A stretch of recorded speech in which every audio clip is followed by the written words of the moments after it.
lentäneet vastasta ja mies pystyy sitten Stormy Lightningilla tänään haastamaan kaikki muutkin kilpailijat.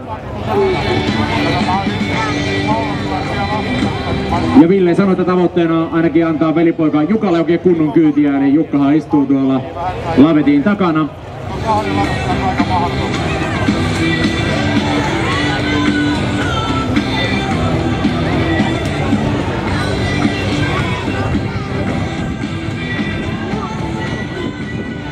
Tietysti moni miettii näissä, että kun siellä on sitten velipoika istumassa lavetista, pystyykö jelppaamaan, mutta ei siinä pysty.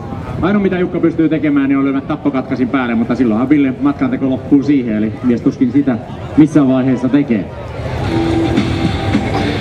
Samoin kuin tietysti olla kuorma-autoluokassa, siellähän on Sauli Kivimäki kilpailemassa ja poika Vesa sitten istuu tuolla ison lavetin ohjaimissa, eli aivan samalla tavalla sielläkin pätee tämä sama juttu.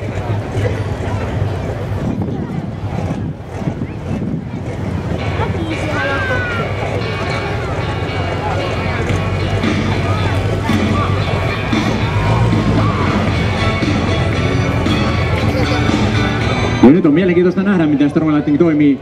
Simo ei ehkä sillä tavalla saanut alkukauden kilpailussa sitä toimimaan niin kuin mies varmasti toivoi ja odotti. Nyt sitten Kyrnävän ihmemiehet Ojalat ovat olleet viikon tuon Stormy Lightningin kimpussa ja saa nähdä mikä on sitten tänään tulos.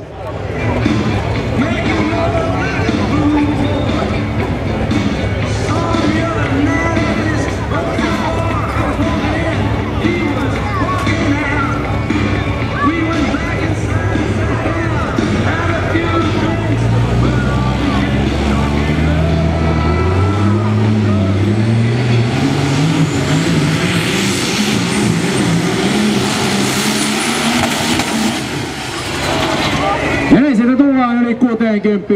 Ville ja Stormy Lightning antaa oikein punapoodi. Ja boksaus on sitä luokkaa, että todennäköisesti siellä sattuu vähän muutakin. 64-50, eli näin Ville Ojala menee johtoon.